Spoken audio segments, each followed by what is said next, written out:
कहता।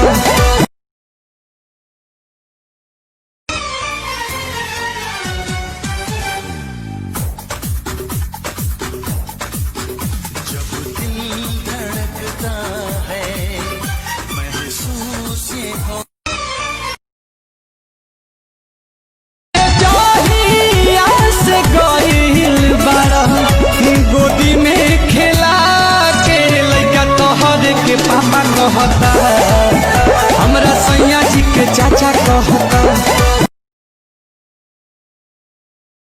विद्या कसम खाता ने तो हिला भर हवा चढ़ले जवानी के कभर हवा।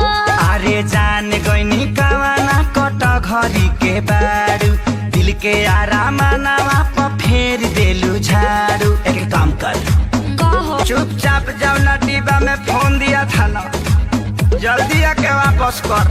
बेवफा बेहया बेशरम तोरी देखो गाड़ी मत देखो गाड़ी तो वही गनी गरियाए ना, तो हमार फोन लिया के दे हमार फोन ना करी दे।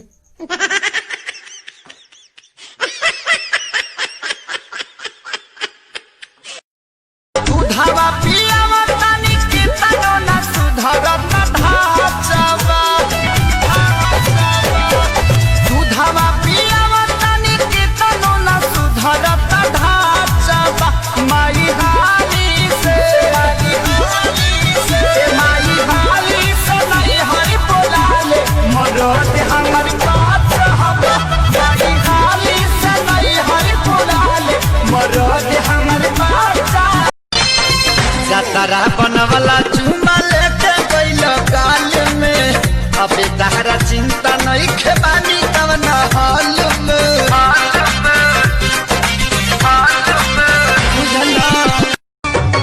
हमारा घर भर के लोग तोहके जानत रहे, हमर मम्मी पतोह तोहके मानत रहे। मुँह कवन लेके जैती देखावे खातिर, मुँह कवन लेके जैती देखावे खातिर, खास तनिका सतवले हो तू पावे खातिर। से गइल बाड़ा गोदी में खेला के लइका तोहरे के पापा कहता, हमरा सैया जी के चाचा कहता। आगेला जब घरे लागेला रोज करे, न कहियो पास सुतेला, न कहियो पास सुतेला। राजा हो परदेश में कैसे डोजर जबरदस्ती करे।